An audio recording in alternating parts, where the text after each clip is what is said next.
قاسم ثانی تھا اور ذل ولی اللہ تھا، قاسم ثانی تھا اور ذل ولی اللہ تھا، وہ خدا کا سرجمی میں حجت اسلام تھا، وہ خدا کا سرجمی میں حجت اسلام تھا۔ بولے نا اللہ اکبر۔ اے مجلس میں خود نصرت جس کا قاسم ہے، اس بزم کا ساقی کیا کہیے جو سب سے اجل سے قائم ہے۔ یہ علم و ہنر کا گہوارہ تاریخ کا ہوش پارا ہے، ہر پھول یہاں ایک شعلہ ہے، ہر سرو یہاں مینارہ ہے۔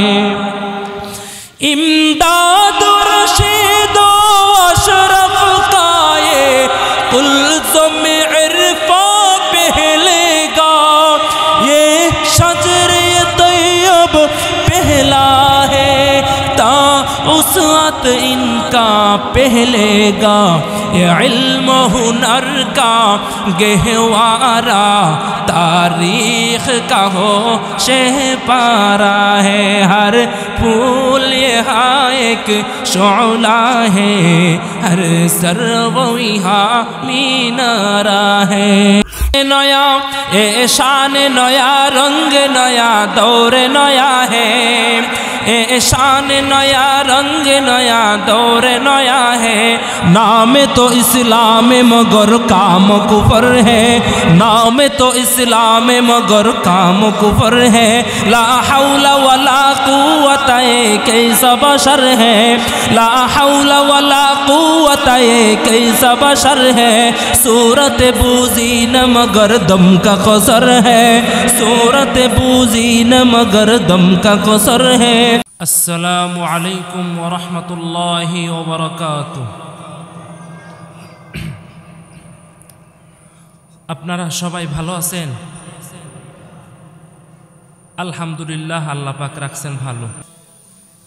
আলহামদুলিল্লাহি নাহমাদুহু ওয়া নাস্তাঈনুহু ওয়া নাস্তাগফিরুহু ওয়া নু'মিনু বিহি ওয়া নাতাওয়াক্কালু আলাইহি ونعوذ بالله من شرور أنفسنا ومن سيئات أعمالنا، من يهده الله فلا مضل له ومن يضلله فلا هادي له، ونشهد أن لا إله إلا الله وحده لا شريك له،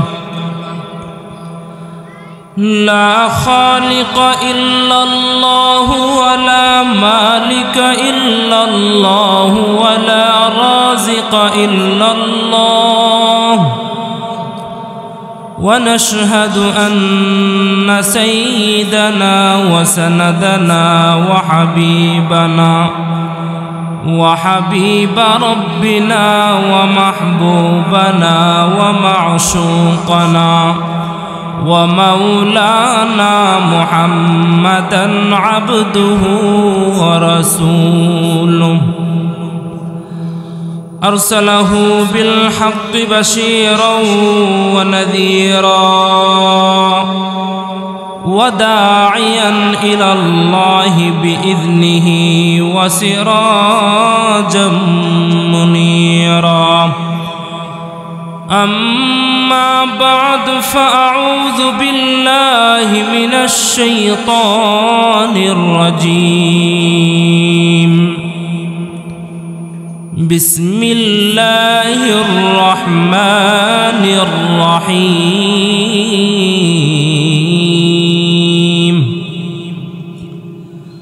قل إن كنتم تحبون الله فاتبعوني يحببكم الله ويغفر لكم ذنوبكم والله غفور رحيم.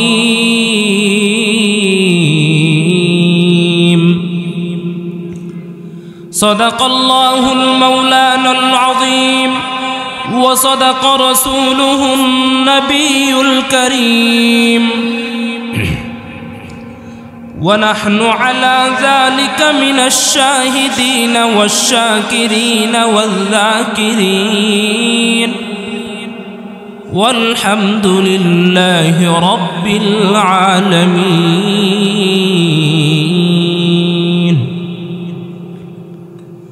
وقال النبي صلى الله عليه وسلم: لا يؤمن أحدكم حتى أكون أحب إليه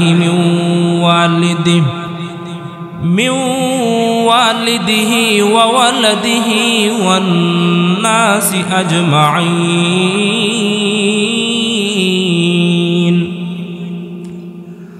أو كما قال عليه الصلاة والسلام. سبحانك لا علم لنا إلا ما علمتنا إنك أنت العليم الحكيم. ہر لحظہ ہے مومن کی نئی شان و نئی آن، ہر لحظہ ہے مومن کی نئی شان و نئی آن، غفتار میں کردار میں اللہ کے برہان، غفتار میں کردار میں اللہ کے برہان، قہاری غفاری قدوسی جبروت، قہاری غفاری قدوسی جبروت، یہ چار عناصر ہو تو بنتا ہے مسلمان، یہ چار عناصر ہو تو بنتا ہے مسلمان. ہمسایہ جبریل امی بندہ خاکی، ہمسایہ جبریل امی بندہ خاکی، ہے اس کا نشیمن نہ بخارا نہ بدخشاں، ہے اس کا نشیمن نہ بخارا نہ بدخشاں. راز کسی کو نہیں معلوم کہ مومن، یہ راز کسی کو نہیں معلوم کہ مومن، قاری نظر آتا ہے حقیقت میں قرآن، قاری نظر آتا ہے حقیقت میں قرآن. نغمہ قرآنی دنیا کو سنا دیں گے، ہر قلب میں چاہت کی ایک آگ لگا دیں گے. کیا حسن قرآنی ہے ہم سب کو بتا دیں گے، کیا حسن قرآنی ہے ہم سب کو بتا دیں گے، کیا حسن قرآنی ہے ہم سب کو بتا دیں گے. ہر فرد کو اس کا ہم دیوانہ بنا دیں گے، ہم نغمہ قرآنی دنیا کو سنا دیں گے. قرآن عجائب کا بے مثل خزانہ ہے، قرآن عجائب کا بے مثل خزانہ ہے. قرآن سنا کر ہم नज़दीक बुला लेंगे, कुरान सुना कर हम नज़दीक बुला लेंगे। हम नग़्माए कुरानी दुनिया को सुना देंगे। ए शम्अ हिदायत है, ये नूर हिदायत है। अल्लाहु अकबर बोलें सबाई। ए शम्अ हिदायत है, ये नूर हिदायत है। हर तालिबे कुरान को परवाना बना देंगे, हर तालिबे कुरान को परवाना बना देंगे। हम नग़्माए कुरानी दुनिया को सुना देंगे। जो दूर है कुरान से मेहरू में तमन्ना है, जो दूर है कुरान से मेहरू में तमन्ना है। कुरान सुना कर हम नज़दीक बुला लेंगे। हम नग़्माए कुरानी दुनिया को सुना देंगे। हर क़ल्ब में चाहत की एक आग लगा देंगे। सबाई बोलें अल्हम्दुलिल्लाह। খারাপ লাগছে আপনাদের কাছে? সত্যি করে বলেন তো খারাপ লাগছে? জোরে কোন তো আল্লাহু আকবার। এই আওয়াজে না এতগুলা মানুষ বলেন তো আল্লাহু আকবার। একবার আওয়াজ দিয়ে পড়েন তো সবাই সুবহানাল্লাহ। সুবহানাল্লাহ বললেন ফেরেশতারা আপনার জন্য জান্নাতে গাছ লাগাইতে দেরি করে নাই। বলেন না সুবহানাল্লাহ। আলহামদুলিল্লাহ। ফজলুর রহমান দারুল উলুম মাদ্রাসা ও এতিমখানা প্রথম বার্ষিক ওয়াজ ও দোয়ার মাহফিল এর উদ্যোগে আজকের এই ইসলামী মহাসম্মেলনের সম্মানিত সভাপতি, প্রধান অতিথি, বিশেষ অতিথি এবং উম্মতের ওলামায়ে কেরামগণ, আমার সামনে বসা দিন প্রিয়, ইসলাম প্রিয়, কলিজার টুকরা যুবক ভাইয়েরা, মুরব্বী বাবারা, মাদ্রাসার তালেবুল ইলমরা এবং পর্দার আড়ালে থাকা আমার অত্যন্ত অত্যন্ত শ্রদ্ধেয়া মা ও বোন, সবাই মহান রব্বুল আলামিনের দরবারে লাখো কোটি শুকর ও সুজুদ যে মহান রব্বুল আলামিন আল্লাহ আমাদেরকে ভালোবেসে মহাব্বত করে, দয়া করে, মায়া করে, গুনাহের পরিবেশ থেকে আল্লাহ ফারেক করে, সাংসারিক, সামাজিক, ব্যক্তিগত সমস্ত ঝামেলা থেকে আল্লাহ ফারেক করে কোরআনের মজলিসে আসবার বসবার তৌফিক দিয়েছেন। এজন্য দিল থেকে শুকরিয়া আদায় করি, পড়ি আলহামদুলিল্লাহ। মুহতারাম হাজিরিন, আমরা এখানে কোরআনের মজলিসে আসলাম, আমাদের একটা উদ্দেশ্য আছে না নাই? উদ্দেশ্যটা কি দুনিয়ার না আখেরাতের? জোরে বলেন, দুনিয়ার না আখেরাতের? দুনিয়ার কোনো লাভের জন্য কোরআনের মজলিসে আমরা আসি নাই। এখানে যে আমরা আসলাম, এখান থেকে আমরা কি জেনে যাব, কি নিয়ে যাব, কি জানার জন্য আসলাম? জন্মের পর থেকে আজ পর্যন্ত একটা জিনিস, পৃথিবীতে দুনিয়ার সব কিছু নিয়ে দ্বন্দ্ব আছে। জমি নিয়ে দ্বন্দ্ব হয়, ভাইয়ে ভাইয়ে দ্বন্দ্ব হয়, ভাই বোনে দ্বন্দ্ব হয়, সন্তান বাবার সাথে দ্বন্দ্ব হয়, স্বামী স্ত্রীর মধ্যে ঝগড়াঝাটি হয়, মতবিরোধ হয়, মসজিদ কর্তৃপক্ষ ইমামের সাথে মতবিরোধ হয়।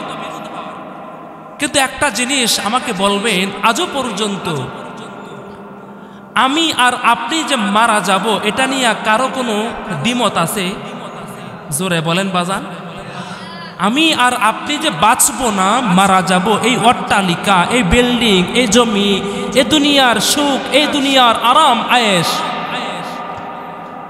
এসব কিছু থেকে আমি বিদায় নিব, আমি চলে যাব আল্লাহর কাছে, আমি সবাইকে ছেড়ে চলে যাব, অর্থাৎ আমি মৃত্যুবরণ করব, এই কথাটা নিয়ে কোনো মতবিরোধ আছে?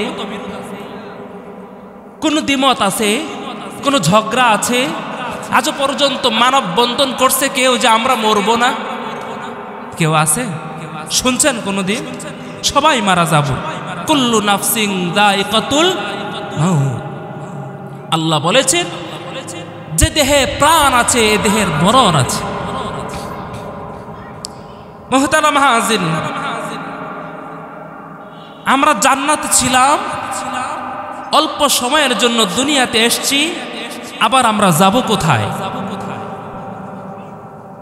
কোথায় যাব বলেন? বলতে পারেন না কোথায় যাব? জান্নাতে যাব এই কথাটা বললেন, বুকে হাত দিয়ে বলেন তো দেখি, আমরা কি জান্নাতের পথেই আছি নাকি ভিন্ন পথে হাঁটছি?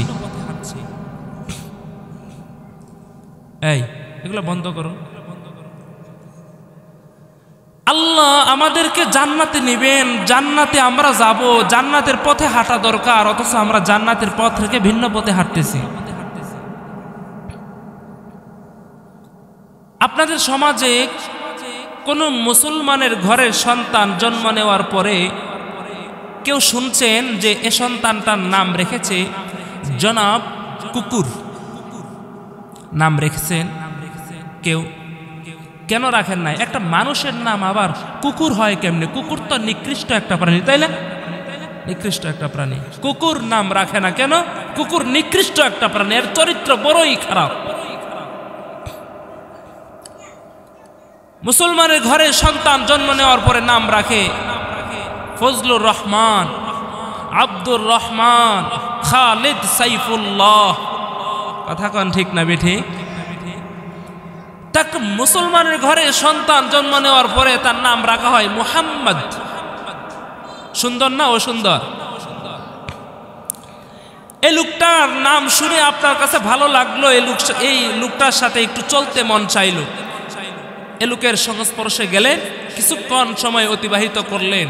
কই? মসজিদ থেকে আজানের আওয়াজ আসে, মুহাম্মদ তো তার রবের ডাকে সাড়া দিয়ে মসজিদে যায় না। অর্থাৎ নাম শুনে তার ধারণা হয়েছিল অবশ্যই লোকটা খুব ভালো মানুষ হবে। নাম শুনে মনে হয়েছিল যেহেতু নামটা মুহাম্মদ, কত সুন্দর চমৎকার নাম, নিশ্চয়ই তার কাজটাও ভালো। এই ভালো ধারণা করে তার সাথে কিছুক্ষণ সময় অতিবাহিত করলো। কিছুক্ষণ সময় অতিবাহিত করার পর ওই লোক বুঝতে আর মুঠেও দেরি করে নাই, সে বলে আসলে তার নামই শুধু ভালো, কাজে আসলে নিকৃষ্ট। আমাদের সমাজে মানুষের নামে আর কাজে কোনো মিল আছে? জোরে বাজান, আওয়াজ দেয়া বলেন তো, কোনো মিল আছে? ए शान नया, ए शान नया, रंग नया, दौर नया है।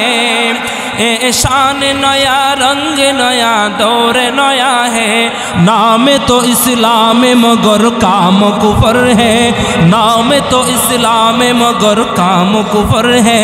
ला हौला वला कुव्वत कैसा बशर है, ला हौला वला कुव्वत कैसा बशर है। सूरत बूजी न मगर दम का कसर है, सूरत बूजी न मगर दम का कसर है। और अल्लाहर बंदा যুবক ভাই, দিলের কান লাগায় শোনো যুবক, তোমার আল্লাহ সৃষ্টি করেছেন, সন্দেহ আছে? আমার আল্লাহ তোমার দুইটা হাত দিছে, দুইটা চক্ষু আমার আল্লাহ তোমারে দিয়েছেন, দুইটা কান দিয়েছেন, নাক দিয়েছেন, জবান দিয়েছেন, মাথা দিয়েছেন, ব্রেন দিয়েছেন। আমার আল্লাহ তোমারে সব কিছু দিয়ে পাঠাইছেন। আল্লাহ বলেছেন বান্দা তুই আমার ইবাদত কর, আমার ইবাদত কর। তুই জান্নাতে ছিলি, দুনিয়ায় পাঠাইলাম, আবার যাওয়ার পথ জান্নাত, জান্নাতে যাবি, তুই কোনো টেনশন করিস না, শুধুমাত্র আমার ইবাদত কর। আমার আল্লাহ বলেছেন বান্দা শুধুমাত্র আমার ইবাদত কর, আমার বন্দেগী কর, আমি আল্লাহ তোর জান্নাতে নেওয়ার জিম্মাদার হয়ে যাব। বান্দা কি করে? রাতের বেলায় দরজাটা লাগাইয়া বাতিটা নিবাইয়া গুনাহের কাজে লিপ্ত হয়ে যায়, নাফরমানিতে লিপ্ত হয়ে যায়। আমার আল্লাহ যদি চায় রাতের অন্ধকারে যুবকের নিঃশ্বাসটা বন্ধ করে দিতে পারে। যুবক গুনাহ করতেছে রাতের অন্ধকারে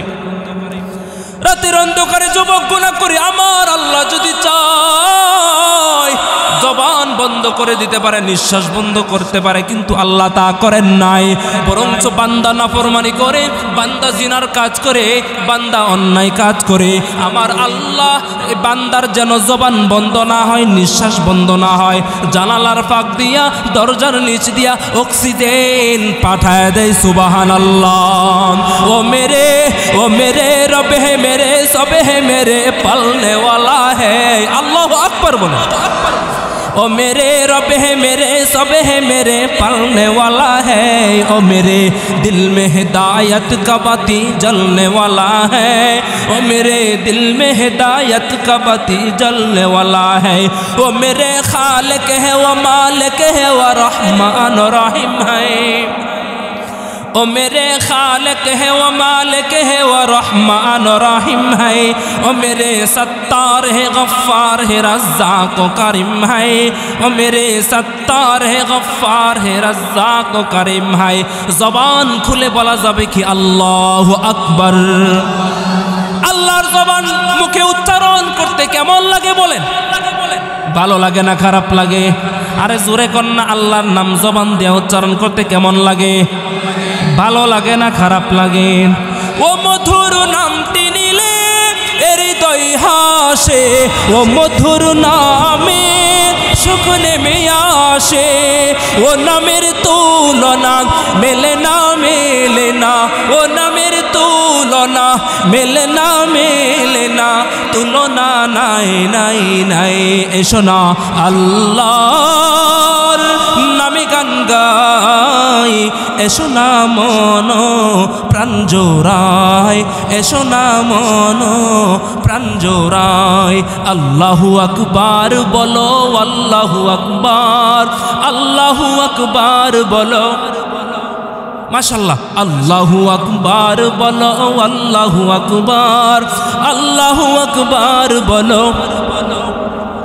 মুরব্বী বাবারা দিলের কান লাগা শোনো যুবক ভাই, আমার আল্লাহ আমাকে এতটা মায়া করে, এতটা দয়া করে, তোমার উপর এতটা রহমত আল্লাহ বর্ষণ করে। স্বামীর গুনাহগুলা যদি আল্লাহ স্ত্রীর সামনে প্রকাশ কইরা দিত, কোন স্বামী স্ত্রীর সামনে মুখ দেখাইতে পারতো না। যুবক ভাই, তোমার বাবার সামনে যদি আমার তোমার গুনাহগুলা যদি তোমার বাবার সামনে আল্লাহ প্রকাশ কইরা দিত, বাবার সামনে মুখ দেখাইতে পারতা না। আমি বক্তা সাহেব আমার গুনাহগুলা যদি আপনাদের সামনে প্রকাশ কইরা দিত, কোনো সময় আমার বয়ান আপনারা শুনতেন না। ইমাম সাহেবের গুনাহগুলা যদি আল্লাহ প্রকাশ কইরা দিত, মুসল্লিরা তার পিছনে নামাজ পড়তো না। স্ত্রীর গুনাহগুলা যদি আল্লাহ প্রকাশ কইরা দিত স্বামীর সামনে, কোনো স্বামী তার সংসারে এই স্ত্রীকে রাখতো না, ডিভোর্স দেয়া দিত, তালাক দেয়া দিত। কথা কোন ঠিক না বেঠিক? আমার আল্লাহ, আমরা গুনাহ করি, আমার আল্লাহ দয়া করে গোপন রাখেন। আল্লাহ বলেন বান্দা গুনাহ কর, গুনাহ করতে করতে জীবনটা পার করে দেশের জীবনে সর্বশেষ জীবনে একবার হইলেও যদি আমাকে রব বলে ডাক দিস আর আমার কাছে তওবা করিস, আমি তোর আল্লাহ, আমি তোর সৃষ্টিকর্তা মালিক তোরে মাফ করে দেব। সুবহানাল্লাহ। এবার মুসলমান ভাইরা আমার মনোযোগ, ওই আল্লাহরে চিনার দরকার আছে না নাই? আমার আসমানের মালিক, জমিনের মালিক আল্লাহ আমারে জান্নাত থেকে দুনিয়ায় পাঠাইছেন অল্প সময়ের জন্য, আবার যাব, আবার আমরা জান্নাতে যাব। আল্লাহর পথ একটা না দুইটা? জোরে বলেন কয়টা? আল্লাহর পথ হলো দুইটা, ফারিকুন ফিল জান্নাহ ওয়া ফারিকুন ফিস সাঈর।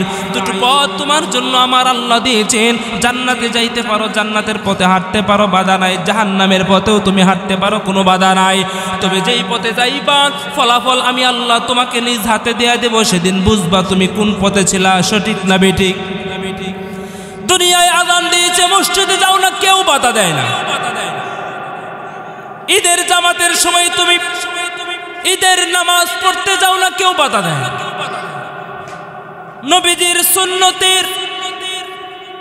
নবীজির সুন্নতের মধ্যে তুমি খুর লাগায় দাও, কেউ বাধা দেয় না। তোমার যেইভাবে মন চাই সেইভাবে তুমি পথ চলতেছো, কোনো বাধা নাই, কোনো বাধা নাই। আল্লাহ আমার উপর দয়া যদি না করতেন, আমার আল্লাহ যদি আমার উপর মায়া না করতেন, আমার রিজিক বন্ধ হয়ে যাইতো। আরে আমার আল্লাহ আমাদের উপর কতটা দয়া করেন একটু এইভাবে ভেবে দেখেছেন? কোনোদিন ফজরের নামাজ না পড়ার কারণে সকালের রিজিক আল্লাহ কোনোদিন বন্ধ করছে? আল্লাহ চাইলে বন্ধ করতে পারতো না। বান্দা তুই ফজরের নামাজ পড়িস নাই, তোর রিজিকের সকালের রিজিক বন্ধ। এটা হইলে আমরা কয়দিন ভাত খাইতে পারতাম? জোহরের নামাজ না পড়ার কারণে আমার আল্লাহ দুপুরের রিজিক কোনোদিন বন্ধ করছে এমন কেউ বলতে পারবে না। নাফরমানি করতেছিস, আল্লাহ ডাক দেয়া বলেন কাইফা তাকফুরুনা বিল্লাহ, ওরে আমার বান্দা কিভাবে আমার নাফরমানি করিস, কিভাবে আমার নাফরমানি করিস? আমার বুঝে আসে না। তোর জীবন তোর মরণ সব আমার হাতে। তোর সৃষ্টি আমি করলাম, তোর মরণ আমি দিব, তাদের সবাইকে জীবিত আমি আল্লাহ করব, কিভাবে নাফরমানি করিস?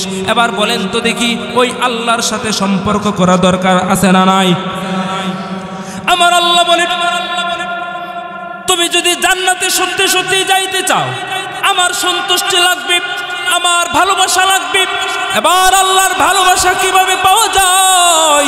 আমার আল্লাহ সেটা নবীর মাধ্যমে আমাদেরকে জানায় দিয়েছেন। নবীকে আল্লাহ ডাক দিয়ে বলেন কুল ইন কুনতুম তুহিব্বুনাল্লাহ, হে নবী আপনি আপনার উম্মতদেরকে জানায় দেন, তারা যদি আমার ভালোবাসা অর্জন করতে চায়, কথা মনে রাখবেন, জান্নাতে যাইতে হলে ভালোবাসা লাগবে কার?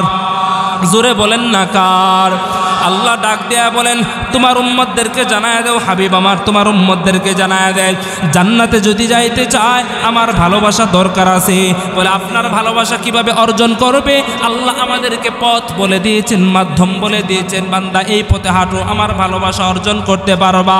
কুল ইন কুনতুম তুহিব্বুনাল্লাহ, নবীকে ডাক দেয়া বলেন কুল, হে নবী আপনি আপনার উম্মতদেরকে জানায় দেন ইন কুনতুম তুহিব্বুনাল্লাহ, আপনার উম্মতরা যদি আমার ভালোবাসা চায়, আমার সন্তুষ্টি যদি অর্জন করতে চাই, তাহলে পথ অবলম্বন করতে বলো। কোন পথ অবলম্বন করবা? আল্লাহ ডাক দেয়া বলেন ফাত্তাবিউনি, নবী আপনারে যেন অনুসরণ করে, আপনারে যেন অনুকরণ করে। কারে অনুসরণ করতে বলেছেন? জোরে বলেন না কারে? আল্লাহ ডাক দেয়া বলে ফাত্তাবিউনি, হাবিব আমার আপনারে যেন আপনার উম্মতরা অনুসরণ করে, অনুকরণ করে, আপনার সুন্নত মোতাবেক যেন জীবনটা পরিচালনা করে। আপনি যেইভাবে চলতে বলেছেন সেইভাবে যদি তাদের জীবনটা চালায় নেয়, তাহলে কি হবে? ইউহিব্বুকুমুল্লাহ, আমার আল্লাহ ডাক দেয়া বলেন যদি আপনারে অনুসরণ অনুকরণ করে জীবনটা চালায়, আমি আল্লাহ তারে 2টা পুরস্কার প্রদান করব। বলেন না সুবহানাল্লাহ। উম্মি লাকাব মাহে আরব মারকাজ ইমাম, উম্মি লাকাব মাহে আরব মারকাজ ইমাম, হর ইলম আমল রাত মাদারি মুদিরি, হর ইলম আমল রাত মাদারি মুদিরি। বলা যাবে কি আল্লাহু আকবার? ওরে যুবক ভাই, জীবনে আল্লাহর দেওয়া কান দিয়া কত নর্তকীদের গান শুনলা তুমি কি একবার ভেবে দেখেছো আল্লাহ তোমার কানটা চাইলেই বন্ধ করতে পারত? আজকে কোরআনের আওয়াজ শুনতেছো, হামদে বারি তাআলা শুনতেছো, ইসলামী সঙ্গীত শুনতেছো, কোরআনের আওয়াজ শুনতেছো, আমি আল্লাহর কাছে ফরিয়াদ করে যাই, আমি তোমাদের মতো এক যুবক ভাই হইয়া আল্লাহ আমাদের সবাইকে গুনাহ মুক্ত জীবন গড়ার তৌফিক দান করো। বলেন আমিন। এবার মুসলমান ভাইরা আমার, নবীকে অনুসরণ অনুকরণ করলে আমার আল্লাহ 2টা পুরস্কার দেন। 1 নম্বর পুরস্কার হলো ইউহিব্বুকুমুল্লাহ, আল্লাহ নবীরে ডাক দিয়ে বলেন হাবিব আমার তোমার উম্মতদেরকে জানায় দেন, আমি তোমার উম্মতরা যদি তোমারে অনুসরণ করে, অনুকরণ করে, তোমারে অনুসরণ অনুকরণ করে যদি তাদের জীবনটা চালায় দেয়, তারা আমারে ভালোবাসবে কি? ইউহিব্বুকুমুল্লাহ, আমি আল্লাহ স্বয়ং নিজেই তারে ভালোবাসবো। সুবহানাল্লাহ। দ্বিতীয় নাম্বার পুরস্কার হলো ওয়াগফির লাকুম যুনুবাকুম।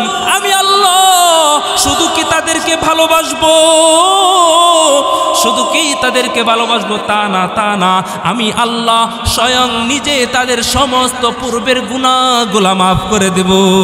আল্লাহু গফুরুর রহিম, কারণ আল্লাহ ক্ষমাশীল, আল্লাহ দয়াবান। নবীরে অনুসরণ করার গুরুত্ব আল্লাহ বলে দিয়েছে। নবীরে অনুসরণ করবা কিভাবে? মাধ্যম আছে না নাই? জোরে বলেন, নবীরে অনুসরণ করার পদ্ধতি আছে না নাই?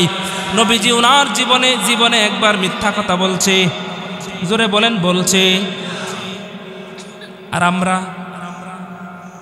ঘুমাইয়াও মিথ্যা কথা কই। কি কই? বাঙালি ঘুমাইয়াও মিথ্যা কথা কয়। নবীরে অনুকরণ করলে এবং নবী যা করতে বলেছেন একটা কথা যদি তুমি মানতে পারো, একটা কথা যদি তুমি মানতে পারো, তোমার সমস্ত পেরেশানি তো দূর হবে, তোমার জীবনটা ফুলের মতো সুন্দর হয়ে যাবে। সংসারে অভাব, নবী কি করতে বলেছেন শোনো, তারপর মানো, দেখো তোমার সংসারে অভাব কই দৌড়ে পালায়। এক ইহুদি ব্যক্তি নিয়ত করেছে আমি কোনোদিন মুসলমানদের নবীর কথা শুনবো না। নাউজুবিল্লাহ কোন? মুসলমানদের নবীর কথা কোনোদিন শুনবো না। কে সিদ্ধান্ত নিছে এটা? ইহুদি, কাফের। এই নিয়ত করে নবীজি যেই জায়গায় থাকে, যেই এলাকায় থাকে, আশপাশেই যায় না। কি কারণ? যে মুহাম্মদ নবী এমন এক মারাত্মক লোক, উনার একটা কথা যদি কেউ শুনে তাহলে হেদায়েত পাওয়া যায়। সুবহানাল্লাহ কইলেন না? বুঝেন নাই মনে হয়। মুহাম্মদ রাসূলুল্লাহ সাল্লাল্লাহু আলাইহি ওয়াসাল্লামের একটা কথা যদি কেউ শুনে তাহলে মানুষের জীবন পরিবর্তন হয়ে যায়। এটা ইহুদি ব্যক্তি সে ভালো করেই জানে, এজন্য নিয়ত করছে অযথা হেদায়েত পাওয়ার কি দরকার, কথা শুনলাম না এটাই ভালো। হুজুরে মসজিদে শুক্রবারে জুমাতে কত সুন্দর সুন্দর বয়ান করে, শুনলে তো সুদ ছাড়তে হবে, শুনলে ঘুষ ছাড়তে হবে, এই জন্য শুনলাম না এটাই ভালো। এমন আছে না নাই? না, খুতবা শুরু হওয়ার সময় আসে মুসল্লি, আফসোস। তো হঠাৎ করে একদিন তার এলাকা থেকে অন্য এলাকায় যেতে হবে, এই রাস্তার পাশে মুহাম্মদ নবী, আমাদের নবী সাহাবীদেরকে এইভাবে নিয়ে বয়ান করতেছেন। এখন ওই লোক যদি ওই এলাকায় যাইতে চায় তাহলে এই রাস্তা দিয়ে যেতে হবে, আর এই রাস্তা দিয়ে যদি যায় তাহলে মুহাম্মদ নবীর সামনে দিয়েই যেতে হবে, এছাড়া বিকল্প পথ নাই। এখন তো লোক হতাশ হয়ে গেছে, কি করা? বুদ্ধি করলো আমার যেতেই হবে, তবে মুহাম্মদের কথা শোনা যাবে না। বুদ্ধি করলো, 2 আঙ্গুল কানের মধ্যে দিছে, চাপ দেয়া ধরে রাখছে, চাপ দেয়া ধরে যে আমি এই পথ দ্রুত হেঁটে চলে যাব, মুহাম্মদের কথা শুনবো না। নাউজুবিল্লাহ বলে কানে 2টা আঙ্গুল দিয়া রাস্তা দিয়ে হাঁটতেছে। যেই নবীজির সামনাসামনি গেছে, নবীজি বয়ান করতেছেন মিম্বারে বসে, নবীজির সামনাসামনি যখন গেছে এই ইহুদি, যাওয়ার সাথে সাথে তার 2 পায়ে 2 কাটা গে আমাইছে, 2 কাটা ঢুকছে পায়ে দিয়ে। কি ঢুকছে? পা দিয়া 2 কাটা ঢুকছে। এখন কাটা বের করতে গিয়া তার হাত কানে না পায়ে? জোরে কোন? হেদায়েতের মালিক কে? জোরে কোন? তাড়াতাড়ি কাটা বের করে আবার আঙ্গুল দিছে। তো কাটা বের করতে করতে ওই যে কান থেকে আঙ্গুল বের করে যখন নিচে আনলো, এই ফাঁকে নবীজির একটা কথা তার কান দিয়ে ঢুকে গেছে। সুবহানাল্লাহ, কালকে কয়ে কান দিয়ে ঢুকে গেছে। আবার ইহুদি ব্যক্তি আবার 2 আঙ্গুল কানে দেওয়ার পর তার গন্তব্যের দিকে হেঁটে যায়। গন্তব্যের দিকে যখন হেঁটে যায়, ইহুদি ব্যক্তি চলে গেছে কিছু দূর পর। যুবক ভাইরা আমার মনোযোগ দিয়ে শুনো, ইহুদি ব্যক্তি নিয়ত করছিল মুহাম্মদের কথা শোনা যাবে না, মুহাম্মদের কোনো কথা শুনবো না। আল্লাহর কি কারিশমা, আল্লাহর খেলা, কোনো না কোনো ভাবে একটা কথা ঢুকায় দিল। কিছু দূর যাওয়ার পর ইহুদি ব্যক্তি চিন্তা করতে লাগলো কি ব্যাপারে এই জায়গায় আসে আমার কাটা ঢুকলো। কাটা বের করার প্রাককালে, কাটা ঢুকার ফাঁকে, কাটা বের করার ফাঁকে ফাঁকে একটা কথা তো নবীজি ঢুইকা গেল। আবার নবীজির যেই কথাটা ঢুকছে এই কথাটা আমার কাছে কেমন কেমন লাগে। সুবহানাল্লাহ বলেন, কেমন লাগে? বলে কি কথা? নবীজি বলতাছে, শোনো সাহাবীরা শোনো, আজকের পর থেকে তুমি ঘরে গিয়া তোমার বিবি সাহেবার সাথে, স্ত্রীর সাথে বসে এক প্লেটে বসে একসাথে খানা খাইবা। খানা খাইলে তোমার সংসারের মধ্যে, তোমাদের মধ্যে ভালোবাসা, মহাব্বত, উলফত, মহাব্বত এবং তোমাদের সংসারের মধ্যে রহমত আল্লাহ বাড়ায়া দিবেন। এই একটা কথা। কয়টা কথা? একটা কথা ঢোকার পর ওই লোক চিন্তা করতেছে যে নবীজি এই কথা, মুসলমানদের নবী এই কথাটা কিভাবে বলল, এই কথাটাই কেন বলল, আমার ঘরে কি সমস্যা চলতেছে এটা মুসলমানদের নবী মুহাম্মদ জানে কেমনে? অর্থাৎ মুসলমানদের নবী মুহাম্মদ এ কথা জানবে কেমনে? শোনেন, এদিকে তাকান, আমার দিকে তাকান। ওনার স্ত্রীর সাথে দৈনিক ঝগড়া হয়, মানে সকালবেলাও নিজের বউরে কিলাই আসছে, মেরে আসছে, স্বামী স্ত্রী ঝগড়া হয় আর কি, বুঝছে? এরপর বাজারে গেছে। ইহুদি ব্যক্তির মনে মনে তো এই কথা ছিল, মুসলমানদের নবী তো আর মিথ্যা বলতে পারে না। কথাটা যেহেতু বলছে, আজ 18 বছর যাবৎ সংসার করি, 9 বছর আগে ঝগড়া লাগছি, বউয়ের সাথে কথাই হয় না, কথা বলি না আমি। মুসলমানদের নবী যেহেতু বলছে এক প্লেটে বসে খানা খাইলে রহমত আল্লাহ বাড়ায়া দিবেন, ভালোবাসা সৃষ্টি হবে, তাহলে পরীক্ষা করে দেখি। সুবহানাল্লাহ কন। বাজার থেকে প্লেট কিনছে, প্লেট কিনে বাড়িতে গেছে, বউয়ের সাথে তো আর সরাসরি ডাইরেক্ট কথাই বলে না। বাচ্চা একটা ছিল ছোট, বলে বাবু তোমার আম্মারে গিয়া বলো তো এই প্লেটে আজকে খানা রেডি করার জন্য তোমার আম্মুরে নিয়া এক প্লেটে বসে খানা খাবো। বাচ্চা গিয়া বলতেছে, ডাইরেক্ট কথা হয় না, ইনডাইরেক্ট ঘুরায় কথা হয়। বাচ্চা গিয়া বলতেছে, আম্মু আব্বু বলছে তোমার সাথে এক প্লেটে বসে আজকে খানা খাবে, তাড়াতাড়ি খানা রেডি করতা। তার মা ডাক দেয়া বলে, তোর আব্বার ডং কত, ভাব কত ধরছে, সকালে আমার মাইরা গেছে, এখন আসছে এক প্লেটে খানা খাইতে, এখন কথা। তার আব্বার কাছে আবার আসলো, তার আব্বা আবার ছেলেরে বললো, গিয়া বলো সত্যি মন থেকে বলছি একসাথে বসে খানা খাবো। তো খানা রেডি করা হলো। মা বলে, দেখি কি চাই সে, প্রতিদিন আমার মারে আর আজকে এক পেটে বসে খানা খাবে। সে যেন কি মধু নিয়ে আসছে এটা তো আর ওই মহিলা জানে না। কথা কন। খানা খাওয়া শুরু হয়ে গেছে। স্বামী বলতেছে, তোমার হাতটা দেও আমি ধুয়ে দিই। আজকে হাতটা দিছে, স্বামী স্ত্রীর হাতটা ধুয়ে দিছে, ভালোবাসা শুরু হয়ে গেছে, মহাব্বত, রহমত, বরকত শুরু হয়ে গেছে। স্বামী তার স্ত্রীর হাতটা ধুয়ে দিছে। স্ত্রী বলে, তাহলে তোমার হাতটাও দেও আমি ধুয়ে দিই। বলে, দেও, বিয়ার দিন যে সেই আমার শালি 20 টাকা দিয়া ধুয়েছিলাম, এরপরে তো আর কেউ ধুয়ে দেয় নাই, আজকে তুমি ধুয়ে দেও। দিছে, স্ত্রী স্বামীর হাতটা ধোয়া দিছে। হাতটা যখন ধোয়া দিছে, এবার স্বামীও খানা খায়, স্ত্রীও খানা খায়। স্ত্রীর চোখ দিয়া পানি পড়তেছে, স্বামীর চোখ দিয়া পানি পড়তেছে। স্বামী জিজ্ঞাসা করলো, কি ব্যাপার, তুমি কান্না করতেছো, খানা খাইবা কান্না করতেছো? স্ত্রী ডাক দেয়া বলতেছে, কান্না করতেছি কষ্টের কান্না না, আনন্দের কান্না। আজ 9 বছর যাবৎ তুমি আমার সাথে ঝগড়া লাগছো, ঝগড়া লাগার পর থেকে খানার সময় হলে আসো, আসার পর খানা রেডি করে দেই, খেয়ে চলে যাও তুমি তোমার মতো করে। আমি তারপর খানা খাইলাম কি খাইলাম না, খানা আছে কি আছে না এটা তুমি জিজ্ঞাসা করো না। আমি খাইলাম কি খাইলাম না জানতেও মনে করো না, জানতেও চাও না। তুমি চলে যাও তুমি খাওয়া দাওয়ার পর। আর আজকে কি অদ্ভুত এক অচেনা এক ভালোবাসা আইসা আমার সংসারে উকি দিল, তুমি আমার সাথে বসে এক পেটে বসে খানা খাইতেছো। এটা আমার কাছে অন্যরকম একটা ভালো লাগতেছে, আনন্দ লাগতেছে, এটার জন্য আনন্দে কাঁদতেছি। স্ত্রী বলে, আমি তো এই আনন্দে কাঁদতেছি, আমি মহিলা মানুষ, কন্ট্রোল করতে পারি না আবেগকে, কান্না করতেছি। স্বামী, তুমি তো পুরুষ মানুষ, তুমি এত আমার চেয়ে বেশি কান্না করতেছো, আমার তো গাল পর্যন্ত আসতে পানি, আর তোমার পানি তোমার চোখের পানি বুক ভেসে যাচ্ছে, তার কি কারণ বলবা একটু?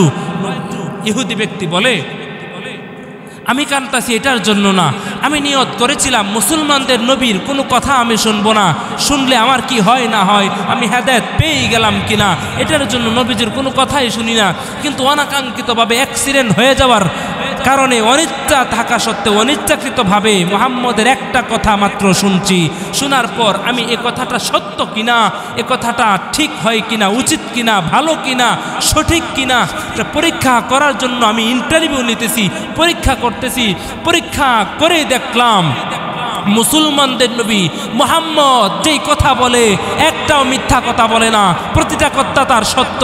এবং তার একটা কথা মানার কারণে যদি আমার এই সংসারে, এলোমেলো সংসারে, অন্ধকার সংসারে যদি আলো জ্বলতে পারে, ভালোবাসার ফুটন্ত গোলাপ যদি ফুটতে পারে, তাহলে এই নবীর কথা যদি আমি 100 নয় 1000 কথা যদি আমি মানতে পারতাম, আমার জীবন তো ফুলের মতো সুন্দর আরো আগেই হয়ে যাইত। উম্মি লকব মাহে আরব মরকজ ইমাম, উম্মি লকব মাহে আরব মরকজ ইমাম, হর ইলম আমল রাত মদারি মুদিরি, হর ইলম আমল রাত মদারি মুদিরি। জোরে বলা যাবে কি আল্লাহু আকবার? যুবক ভাই আমার, যে কথা বলতেছিলাম, আল্লাহ বলেছে নবীরে অনুসরণ করো, অনুকরণ করো, জীবনটা চালায়া দাও, আমি আল্লাহ স্বয়ং তোমার নিজেই ভালোবাসবো। সুবহানাল্লাহ। এবার যুবক ভাইরা, নবীরে অনুসরণ করবা কিভাবে?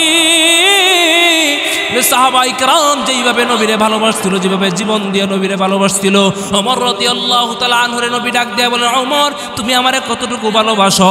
ওমর রাদিয়াল্লাহু তাআলা আনহু বলে, ইয়া রাসূলুল্লাহ, ইয়া হাবিবাল্লাহ, আমি আপনারে ভালোবাসি, আমি আপনারে মহব্বত করি, তবে আমার জীবনের চাইতে বেশি ভালোবাসি না। নবী ডাক দিয়ে বলেন, লা ইউমিনু আহাদুকুম হাত্তা আকুনা আহাব্বা ইলাইহি মিন ওয়ালিদিহি ওয়া ওয়ালাদিহি ওয়ান নাসি আজমাইন। এ ওমর শুনো, আমার এই জীবনের চাইতে বেশি যতক্ষণ পর্যন্ত ভালো না বাসবা, ততক্ষণ পর্যন্ত তোমার পরিপূর্ণ ঈমানটা হবে না। চুপ করে থাকলেন কিছুক্ষণ। ওমর রাদিয়াল্লাহু তাআলা আনহু কিছুক্ষণ পরে, ইয়া রাসূলুল্লাহ, ইয়া হাবিবাল্লাহ, চিন্তা ভাবনা চেঞ্জ করলাম, সিদ্ধান্ত চেঞ্জ করলাম। আমি উমর ঘোষণা দিলাম, আমি উমর আমার জীবনের চাইতেও বেশি আপনারে ভালোবাসি।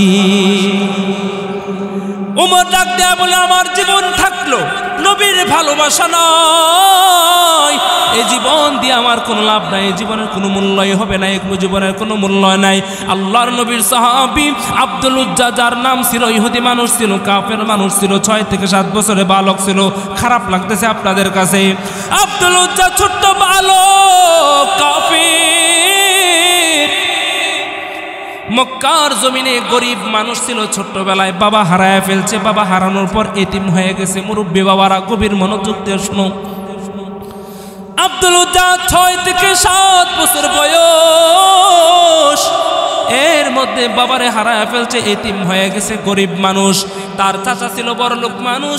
তার চাচা ডাক দিয়ে বলেন, ভাতিজা শোনো শোনো শোনো, তোমার আব্বা মারা গেছে, আমার ভাই সব মারা গেছে, সমস্যা নাই, তুমি আমার হয়ে যাও, আমি তোমার বাবার জায়গায় আছি, আমি তোমার জায়গায় আছি, তোমার বাবার জন্য তোমার বাবার শূন্যতা পূরণ করে নেব, আমি তোমার বাবার শূন্যতা আমি তোমার চাচা হয়ে পূরণ করে নিব, তোমার কোনো টেনশন করতে হবে না। আব্দুল উজ্জার চাচা কাফের মানুষ ছিল, মক্কার জমিনে বড় লোক মানুষ ছিল, ক্ষমতাওয়ালা ছিল, বড় লোক মানুষ ছিল। এবার আব্দুল উজ্জার চাচা ডাক দেয়া বলেন, ভাতিজা, আমার যেই সমস্ত সম্পত্তি আছে, অর্ধেক সম্পত্তি তোমার লেখা দিয়ে দিলাম। আব্দুল উজ্জা বড় লোক হয়ে গেছে। আব্দুল উজ্জা বড় লোক হয়ে গেছে মক্কার জমিনে। বড় লোক আব্দুল উজ্জা নবীর দরবারে সকালে একবার যায়, বিকালে একবার যায়, সকালে একবার যায়, বিকালে একবার যায়, সকালে একবার যায়, বিকালে একবার যায়। আব্দুল উজ্জা কাফের থাকলেও নবীর প্রতি ভালোবাসা ছিল অধিক পরিমাণ, নবীরে ভালোবাসতো। নবী সত্যবাদী, নবী আমানতদারিতা ছিল, এটার জন্য ভালোবাসতো। এবার আব্দুল উজ্জা সকালে একবার যায়, বিকালে আর একবার নবীর দরবারে যায়, সকালে একবার যাই, দুপুরে একবার যাই, বিকালে আর একবার যাই, ভাবে নবীর দরবারে আসা যাওয়া করে। বলেন সুবহানাল্লাহ। মক্কা থেকে মদিনায় নবী হিজরত করলেন, অর্থাৎ মক্কা থেকে মদিনায় নবী চলে গেলেন, মক্কা থেকে মদিনায় নবী হিজরত করলেন। এবার মক্কার জমিনে নবী আর নাই। আব্দুল উজ্জা পেরেশান হয়ে গেছে, হতাশ হয়ে গেছে, পেরেশান হয়ে গেছে, হতাশ হয়ে গেছে। আব্দুল উজ্জা পেরেশান হয়ে গেছে, নবী নাই মক্কার জমিনে। আমি সকালে গিয়ে দেখতে পারবো না, বিকালে গিয়ে আমি আব্দুল উজ্জা নবীরে দেখতে পারবো না। এবার তার চাচার কাছে গিয়ে বলে, চাচা আপনার কাছে আমার একটা প্রশ্ন ছিল। বলে কি প্রশ্ন ছিল, কি প্রশ্ন?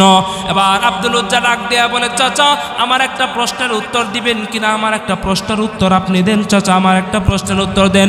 চাচাকে ডাক দেয়া বলেন, ভাতিজা, ও প্রাণের চাচা, প্রশ্নটা হইল মক্কার জমিনে মুহাম্মদ যে ইসলাম ধর্মের দাওয়াত দেয়, যে কালিমার দাওয়াত দেয়, এটা কতটুকু সত্য? আপনি আমারে বলে দেন, মুহাম্মদ যে ধর্মের দাওয়াত দেয়, ইসলাম ধর্মের দাওয়াত দেয়, এটা সত্য না মিথ্যা? এক কথায় প্রশ্নের উত্তর দেয়া দেন। কাফের চাচা ডাক দেয়া বলেন, ভাতিজা শুনো শুনো শুনো শুনো, মুহাম্মদ যেই ধর্মের দাওয়াত দেয় এটা 100% ইসলাম ধর্ম, 100% সত্য, কোনো মিথ্যা নাই। সুবহানাল্লাহ। এবার আব্দুল উজ্জা ডাক দেয়া বলে, চাচা তাহলে আমরা দুজন চলে মুহাম্মদের সত্য ধর্মটা গ্রহণ করে বলি, মুহাম্মদের সত্য ধর্মটা গ্রহণ করে বলি। চাচা ডাক দিয়ে বলেন, সাবধান ভাতিজা, সাবধান, এই কথা আর বলা যাবে না, এই কথা আর বইল না। মুহাম্মদের দেওয়া দাওয়াত দেওয়া ধর্ম, মুহাম্মদ যে ধর্মের দাওয়াত দেয় এই ধর্ম সত্য, ঠিক আছে, কিন্তু আমি এটা মানতে পারবো না। কেন মানতে পারবেন না? বলে, আমি যদি মুহাম্মদের ইসলাম ধর্ম সত্যটা মেনে যাই, প্রথমে আমার ক্ষমতা চলে যাবে, এরপরে আমার সম্পত্তি নেওয়া যাবে, আমি গরিব হয়ে যাব, সুতরাং আমি এই সত্য ধর্ম গ্রহণ করতে পারবো না। দুনিয়ায় আমার ক্ষমতা দরকার, দুনিয়ায় আমার সম্পত্তি দরকার, দুনিয়ায় আমার অট্টালিকা দরকার, ঘর বাড়ি দরকার, আমি সত্য ধর্ম গ্রহণ করতে পারবো না। আব্দুল উজ্জা ডাক দেয়া বলেন, চাচা এই ক্ষণস্থায়ী জিন্দিগিতে আপনি দুনিয়ার সামান্য একটু ক্ষমতার জন্য মুহাম্মদের সত্য ধর্মটা, আল্লাহর মনোনীত ইসলাম, আল্লাহ যে ইসলাম ধর্ম পাঠিয়েছেন, এই সত্য ধর্মটা আপনি গ্রহণ করতে পারবেন না। আপনার মতো কপাল পুরার কেউ নাই। এবার আব্দুল উজ্জা তার চাচাকে সাক্ষী রেখে পড়ে, আশহাদু আল্লাহ ইলাহা ইল্লাল্লাহু ওয়া আশহাদু আন্না মুহাম্মাদান আবদুহু ওয়া রাসূলুহু। চিৎকার মেরে বলেন না সুবহানাল্লাহ।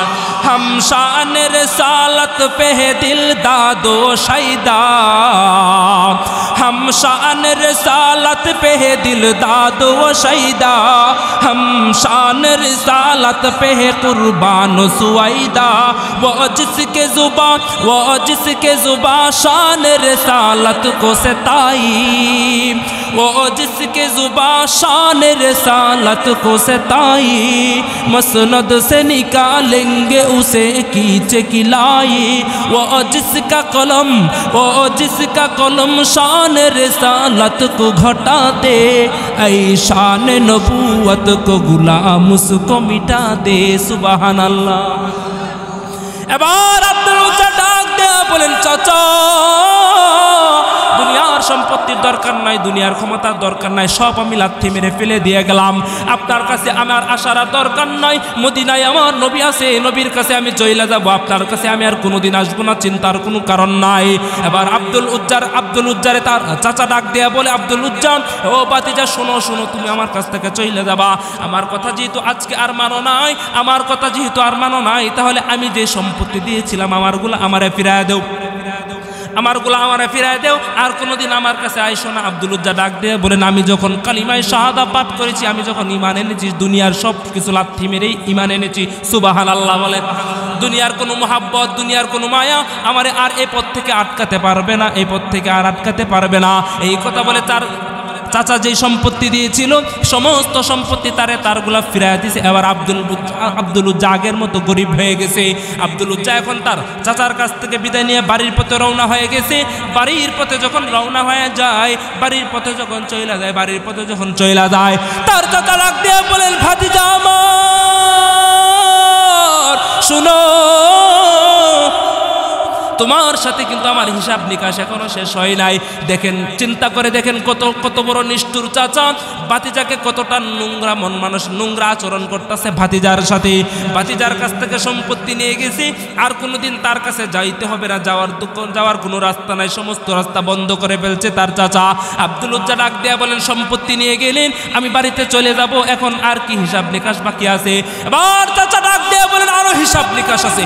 তোমার পরনে যে কাপড় আছে, এই কাপড়গুলা কিন্তু আমি কিনে দিয়েছিলাম, আমার কিনে দেওয়ার কাপড়। সত্যি সত্যি যদি মোহাম্মদকে ভালোবেসে থাকো, মোহাম্মদের ধর্ম ইসলামকে যদি ভালোবেসে থাকো, প্রমাণ এখন হয়ে যাবে, সমস্ত কাপড়গুলো আমার খুইলা উলঙ্গ হয়ে চইলা যায় এখান থেকে, প্রমাণ এখন হয়ে যাবে। এবার আব্দুল উজ্জা কান্নারত কণ্ঠে বলতেছে, চাচা আপনি আমার ক্ষমতা নিয়ে গেছেন, আপনি আমার সম্পত্তিগুলোও নিয়ে গেছেন, এখন কি আমার ইজ্জতটাও হরণ করে ফেলবেন? চাচা কি অপরাধ ছিল আমার, কি অন্যায় ছিল আমার? চাচা কি অপরাধ আমার, কি অন্যায় আমার একটু বলবেন কি আপনি? কোনো সমস্যা নাই, ইমানের জন্য, ইমান রক্ষার জন্য, ইসলামের জন্য, দ্বীনের জন্য আমি শাহাদাতের মরণ পর্যন্ত রাজি আছি। এবার আব্দুল উজ্জা ডাক দেয়া বলে, চাচা শুনেন, এই যে নেন আমার কাপড়গুলা খুলে দিয়ে গেলাম, আপনি যা কিনে দিয়েছিলেন আপনারগুলা আপনারা ফিরে দিলাম, উলঙ্গ হয়ে গেলাম। আব্দুল উজ্জা উলঙ্গ হয়ে যায়, উলঙ্গ হইয়া এবার চাচাকে ডাক দিয়ে বলেন, চাচা আমার উজ্জ্বলটাও আপনি দুনিয়ায় হরণ করলেন, কোনো সমস্যা নাই, আমার পক্ষ থেকে শেষ বার্তা একটা শোনাবো, আমার শেষ বার্তাটা আপনি শুনে আপনার মতো করে চইলা যান। দুনিয়াতে আপনি আমার ইজ্জতটা হরণ করছেন, আখেরাতে আল্লাহ যদি আমার ইজ্জতওয়ালা বানায় দেয়, সেটাই হলে আমার জীবনের সফলতা। দুনিয়ার ইজ্জতের কোনো দরকার নাই, দুনিয়ার বাহাদুরার কোনো দরকার নাই, দুনিয়ার ক্ষমতার কোনো দরকার নাই। দুনিয়াতে আমার সম্পত্তি আছে, আমার ভালোবাসার মানুষের কোনো অভাব নাই, দুনিয়ায় আমার ক্ষমতা আছে, আমার কর্মীর কোনো অভাব নাই, দুনিয়ায় আপনার টাকা আছে, পয়সা আছে, দুনিয়াতে আপনার সঙ্গী সাথীর কোনো অভাব নাই। আজকে আপনার টাকা না থাকুক, আজকে আপনার ক্ষমতা না থাকুক, রাস্তায় পরে যদি আপনি মারা যান, আপনাকে আপনার লাশটা বাড়ি পর্যন্ত আনার মতো মানুষ খুঁজে পাবেন না। এবার আব্দুল উজ্জা ডাক দেয়া বলে, চাচা আমার পক্ষ থেকে শেষ বার্তা হলো, আমার আমারে পরীক্ষা করতে আসছেন, আমি ইসলামকে কতটা ভালোবাসি, আমি আমার নবীকে কতটুকু অনুকরণ করি, আমি আমার নবীর জন্য জীবন দিতে পারবো কি পারবো না, এটা আমার জন্য আমার কাছে পরীক্ষা করতে আসেন। আমার পক্ষ থেকে শুনে নেন, আমি আব্দুল উজ্জা নবীর জন্য, ইসলামের জন্য শাহাদাতের মরণ লাভ করতে রাজি আছি। চিল্লায়া বলেন সুবহানাল্লাহ। ইস বাত কি কুরআন भी देता है शहादत, अल्लाहु अकबर। इस बातों की कुरान भी देता है शहादत, ऐ सुन्नत महबूब खुदा दीनों में हुज्जत, ऐ सुन्नत महबूब खुदा दीनों में हुज्जत, गाजी है हमें गुरह पता वरना शहादत, आयंदा मिले वरना मिले समझो गुनहिमात, आयंदा मिले वरना मिले समझो गुनहिमात। আব্দুল উজ্জা ডাক দেয়া বলল, আমি শাহাদাতের জন্য প্রস্তুত, পরীক্ষা করেন না। এই বলে চাচার কাছ থেকে বিদায় নিয়ে বাড়িতে চলে গেছে উলঙ্গ অবস্থায়। বাড়িতে যাওয়ার পর বারান্দায় দাঁড়ায় মাকে ডাক দেয়া বলেন, মা সাবধান, ঘর থেকে তুমি বের হয়ো না, তোমার সন্তান উলঙ্গ অবস্থায় আছে। বিস্তারিত ঘটনা তার মাকে বলার পর মাকে ডাক দেয়া বলেন, মা তুমি একটা আমার কাপড় দেও, লজ্জাস্থানটা অন্তত পক্ষে হেফাজত করি। মা ডাক দেয়া বলেন, বাবারে গরিবের সংসার, বাড়তি কোনো কাপড় চোপড় নাই, তবে ছেঁড়া একটা কম্বল ঘরের মধ্যে পড়ে আছে, দিব কিনা? আব্দুল উজ্জা ডাক দেয়া বলেন, মা ছেঁড়া কম্বলটাই দাও, লজ্জাস্থানটা যেন হেফাজত করতে পারি। ছেঁড়া কম্বলটা দেয়া লজ্জাস্থান হেফাজত করেছে। এবার আব্দুল উজ্জা মাকে ডাক দেয়া বলেন, ও প্রাণের মা, আজকে আমার একটা বিদায় দিবা, জীবনে বহুবার আমারে বিদায় দিছো, যেই বিদায় দেওয়ার পর তোমার সন্তান তোমার কুলে ফিরে আসছে, আজকে এমন একটা বিদায় দিবা তোমার সন্তান তোমার কাছে কোনোদিন আর ফিরে আসবে না। ঈমান যদি আনো, জান্নাতে আল্লাহ চাইলে সাক্ষাৎ হবে। বলেন না সুবহানাল্লাহ। মায়ের মতো দরদি কেউ এই দুনিয়ায় পাইবা না, যেই মায়ের পদ তলে জান্নাত অনাথ সন্তানের ঠিকানা, জীবনের মূল কষ্ট মায়ের প্রসব বেদনা, সাত আসমান সাত জমিন তখন মায়েরই মাথায়। এমন মাকে কেমন আজি যাব আমি ভুলিয়া, ও আমার প্রাণের মা, মা গো মা কোথায় গেলে মোরে ছাড়িয়া, জনম দুঃখী ইয়াতীম আমি চাই না কে ফিরিয়া। এই কথা বলবো না আমি মোহতারাম হাজিরিন, ওই লাইনে যাব না, মা বাবার কথা আর বলা যাবে না। মুসলমান সহকারে গভীর মনোযোগ দেওয়া শোনো যুবক ভাই, মা বিদায় দেবে কান্নারত অবস্থায়, চোখ দেয়া পানি পড়ে বলে, পেটে ধারণ করেছি সন্তান, তোরে কিভাবে আমি তোরে জীবনের শেষ বিদায় তোরে দিয়া দেব রে সন্তান। মা হিসাবে আমি এটা কিভাবে সহ্য করতে পারি বল, আমি কি এটা মানতে পারি? কোনো মা সন্তান যত বড়ই আঘাত দেখ না কেন, সন্তান যত কষ্টই দেখ না কেন, মা সন্তানের প্রতি কোনো দিন অভিযোগ দায়ের করে না। কথা বলেন ঠিক না বেঠি? যুবক ভাইরা, মুরব্বী বাবারা শোনো, আমি কি বলছিলাম, শেষ কথা, আমার সময় প্রায় শেষ হয়ে গেছে। আব্দুল উজ্জা মায়ের কাছ থেকে বিদায় নিয়ে নিছেন। আব্দুল উজ্জা মায়ের কাছ থেকে বিদায় নিয়ে যখন মদিনার পথে রওনা হয়ে যাবেন, মক্কা থেকে মদিনা 480 কিলো দূর হবে, বায়ের চেয়ে বেশিও হইতে পারে। মদিনার রাস্তার মধ্যে দাঁড়াইয়া আব্দুল উজ্জা চিন্তা করে, আমার কাছে টাকা পয়সা নাই, কোনো কিছু নাই, আসবাবপত্র নাই, মক্কা থেকে মদিনা এত দূরের রাস্তা আমি কিভাবে পাড়ি দিব, আমি আমার নবীর কাছে কেমনে যাইব? আমি যেই কথা বলতেছিলাম, নবীরে অনুকরণ ভালোবাসা কিভাবে বাঁচতে হবে, অনুকরণ কিভাবে করতে হবে। আপনাদের খারাপ লাগতেছে? আপনাদের কাছে খারাপ লাগতেছে? এই সময় শেষ, আপনারা মনে হয় বিরক্ত হইতেছেন।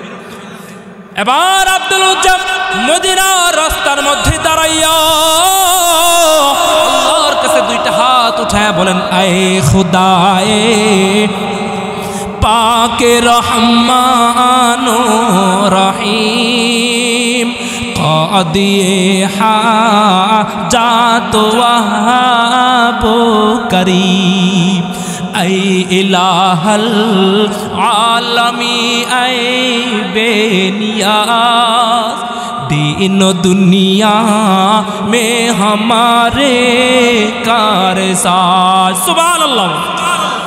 আব্দুল জাল্লার কাছে দুইটা হাত উঠায়া আকতি মিনতি করে বলে আল্লাহর কাছে বলে, আল্লাহ মক্কা থেকে মদিনায় পৌঁছায় দেওয়ার জিম্মাদার তুমি হয়ে যাও। আল্লাহর কাছে জিম্মাদার দেয়া পথ হাঁটা শুরু করলো। রাত্রিবেলায় আব্দুল উজ্জা হাঁটে, মদিনার পথে আব্দুল উজ্জা হাঁটে, হাঁটতে হাঁটতে ভোর হয়ে গেছে। ভোরবেলায় আব্দুল উজ্জার কানের মধ্যে একটা আওয়াজ আসে। আওয়াজটা কি শুনবেন? কি আওয়াজটা আসছে শুনবেন? আসসালাতু খায়রুম মিনান নাউম।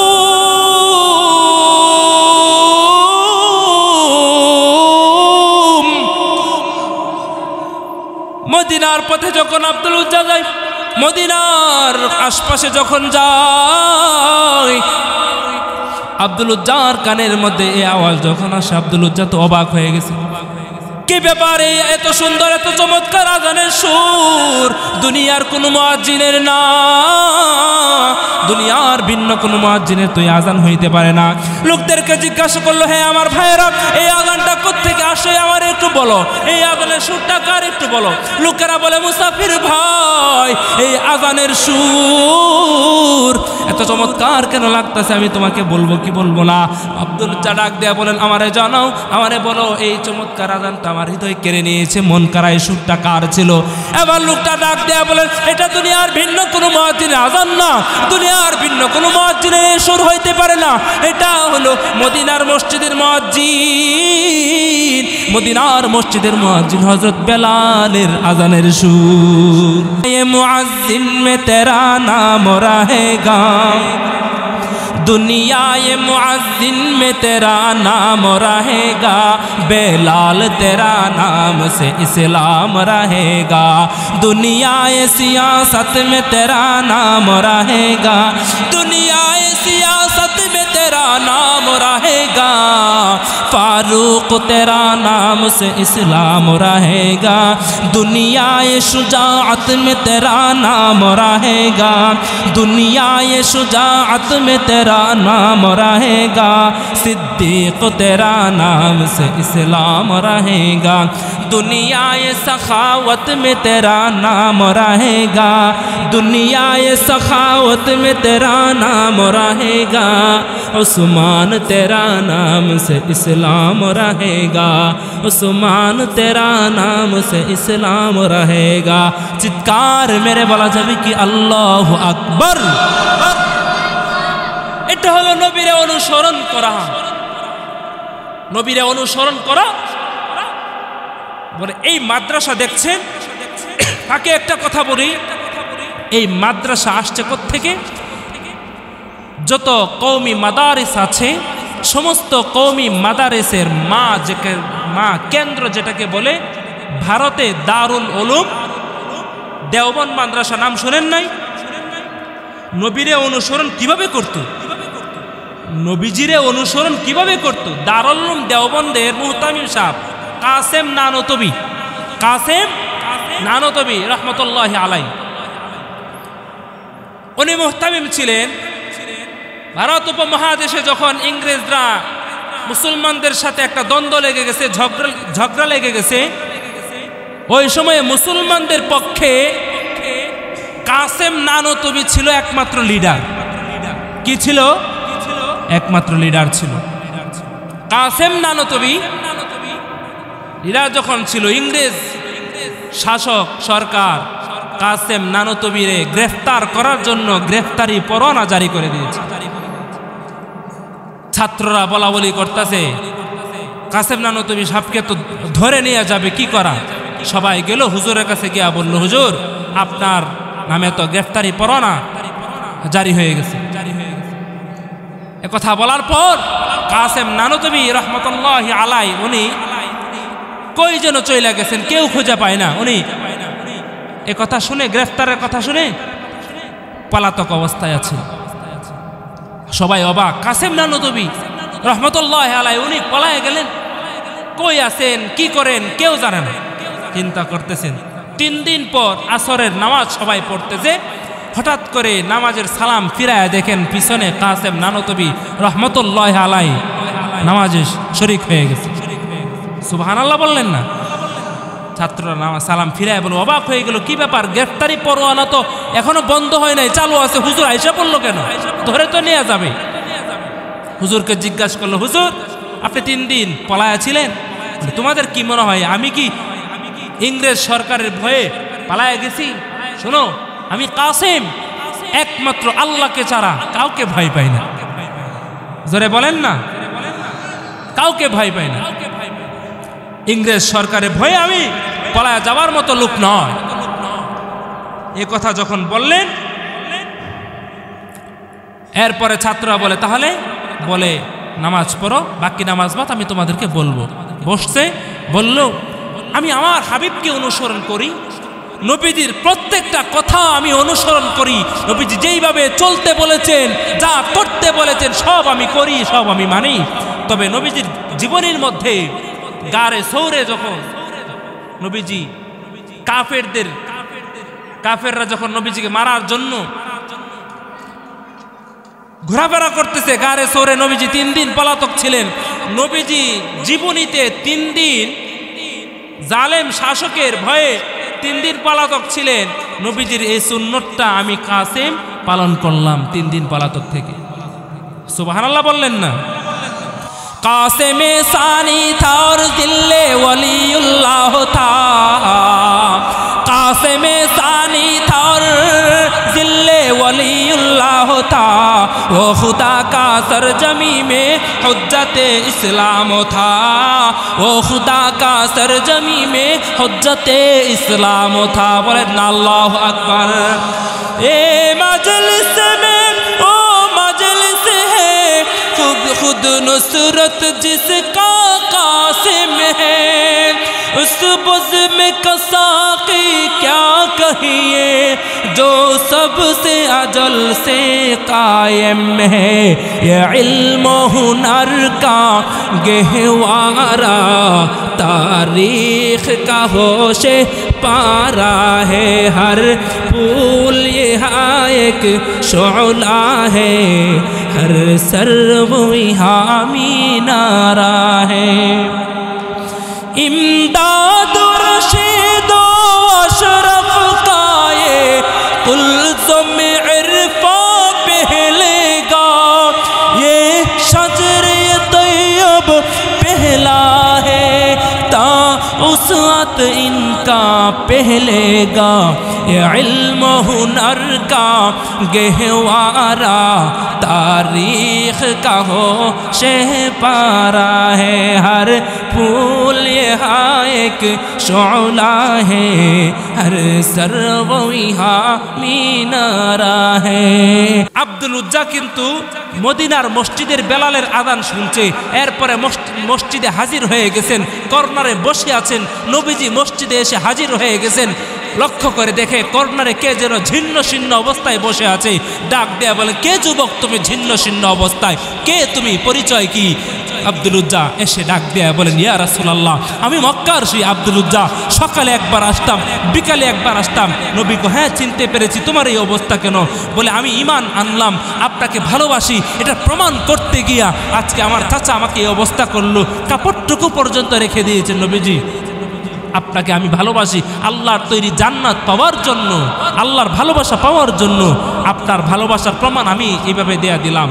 নবীজি আব্দুল উজ্জাকে জড়ায়া নিলেন, বুকে জড়ায়া বলেন, আব্দুল উজ্জা আয়, আজকের পর থেকে তোর নাম আব্দুল উজ্জা বাদ দিয়ে আমি নাম রাখলাম আব্দুল্লাহ। সুবহানাল্লাহ বললেন না? লম্বা ঘটনা শেষ করতে পারবো না, এ পর্যন্ত আমি রাখলাম। আল্লাহ যদি তৌফিক দেয় কোনোদিন শোনাবো। দুনিয়ায় কোনোদিন যদি সাক্ষাৎ নাও হয়, আখেরাতে আল্লাহ যেন জান্নাতে একসাথে সাক্ষাৎ করান। সবাই বলেন আল্লাহুম্মা আমিন।